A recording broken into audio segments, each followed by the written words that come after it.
인천 미추홀구 건축왕의 전세 사기 피해자들은 전셋집이 경매에 붙여지면서 주거 난민으로 내몰리고 있습니다.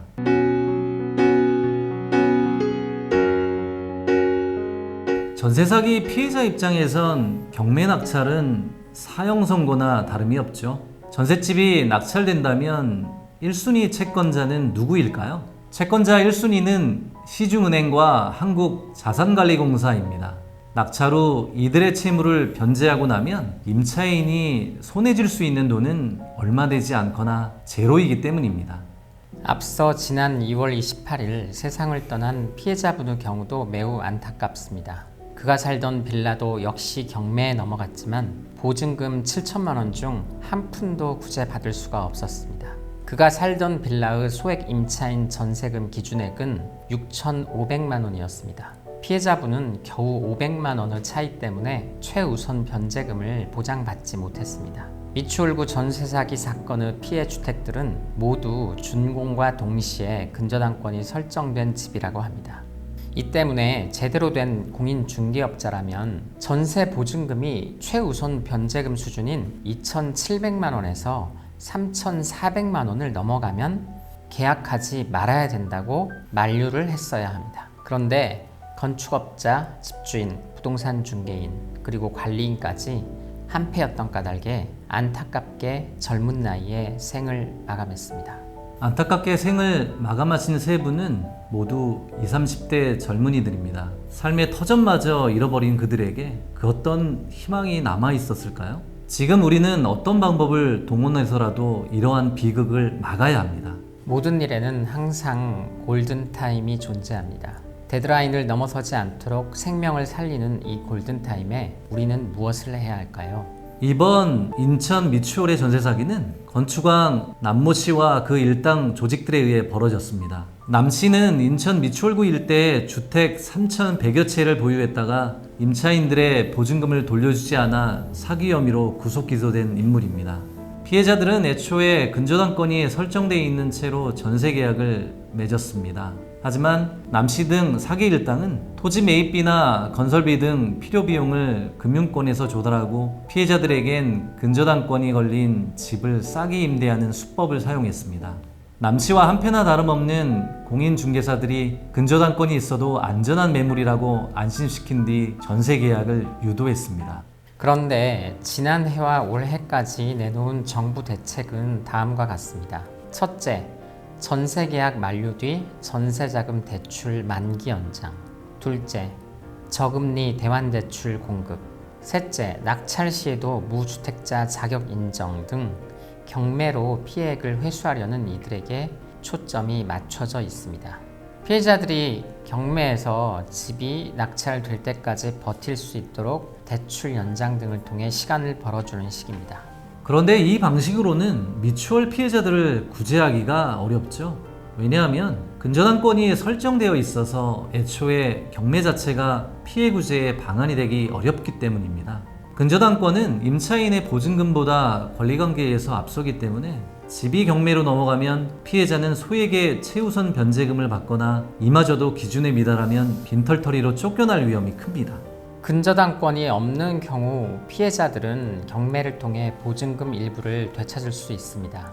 그래서 신속한 경매 진행이 도움이 되지만 근저당이 설정되어 있는 경우 반대의 결과가 나오는 것입니다. 그럼 이번 상황을 타개할 수 있는 대책은 무엇일까요? 4가지로 요약해보면 다음과 같습니다.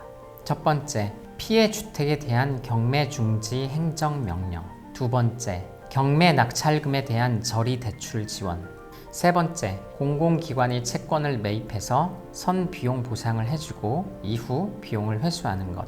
네 번째, 전세 사기 문제 해결을 위한 범정부적인 TF 구성. 이 4가지는 꼭 실행이 되어야 할 필수 사항입니다. 현실적으로 전세 사기 피해자가 시도할 수 있는 구제책은 무엇일까요? 전셋집을 자기 자신이 낙찰받는 것이 유일한 구제책이라고 전문가들은 입을 모으고 있습니다. 그런데 전세 사기 매물 경매에 이른바 경매꾼들이 몰려들고 있죠. 피해자들은 이미 전세 보증금을 손해본 탓에 경매대금으로 쓸 수 있는 자금의 한계가 있습니다. 그래서 경매꾼들과의 경쟁에서 한참 밀릴 수밖에 없죠. 그래서 피해자들은 한 목소리로 경매 중지권 그리고 우선 매수권을 동시에 요구하고 있습니다. 피해자들은 당장 어디 갈 데가 없으니 전셋집이라도 낙찰 받겠다라고 생각하지만 경매장에 입찰을 하러 가면 한 물건당 경매꾼들이 10명 이상씩 몰려듭니다. 경매꾼들이 낙찰을 받으면 바로 나가라는 내용 증명이 날아올 것이고 지금 이 순간에도 경매가 계속 진행되고 있으니 피해자들은 피가 마릅니다. 마지막으로 전세 사기와 관련하여 입법화되고 있는 법안들에 대해서도 살펴보겠습니다. 정부의 후속 조치를 간단히 요약해보면 다음과 같습니다. 안심전세 앱 기능 확대, 보증제도 악용 방지, 중개사 확인 설명 의무 확대, 이와 관련하여 국회에 전세 사기 방지 6대 법률이 올라와 있습니다.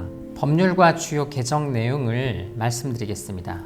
첫 번째, 주택임대차 보호법에서는 임대인의 세금 체납이나 선순위 권리 관계 제시를 의무화하고 있습니다. 두 번째, 주택도시기금법에서는 나쁜 임대인의 명단을 공개하도록 규정하고 있습니다. 세 번째, 민간임대주택법에서는 세금 체납 시 임대주택 등록을 거부할 수 있도록 하는 조항, 그리고 전세 사기 가담 시에는 등록을 말소하거나 추가 등록을 제한할 수 있는 조항을 마련했습니다. 네 번째, 공인중개사법에서는 전세 사기의 가담 중개사의 제재를 강화하고 있고, 다섯 번째, 감정평가사법에서는 전세 사기 가담 감정평가사의 제재를 강화하도록 하고 있습니다.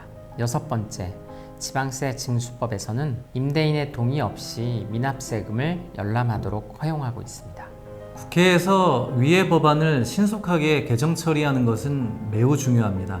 그런데 지금 당장 길바닥에 나앉게 될 전세 사기의 피해자들을 구제하는 것, 이것이 최우선 과제라고 하겠습니다. 피해 주택에 대한 경매 중지 행정명령, 경매 낙찰금에 대한 저리 대출 지원, 공공기관이 채권을 매입해서 먼저 비용 보상을 한 후 비용 회수를 할 수 있도록 하는 것.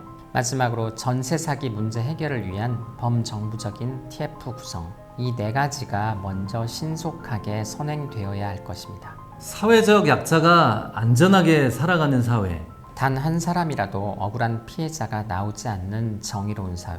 이러한 사회가 될 수 있도록 저를 비롯한 법무법인, 해안, 임직원 모두 열과 성의를 다하여 노력하겠습니다. 지난 방영분 JMS와 같이 이번에도 되게 무척 화가 나는 내용인데요. 이런 사람들 정말 주변에 없어야겠죠. 전세 사기 아웃! 모든 사기 범죄 스탑.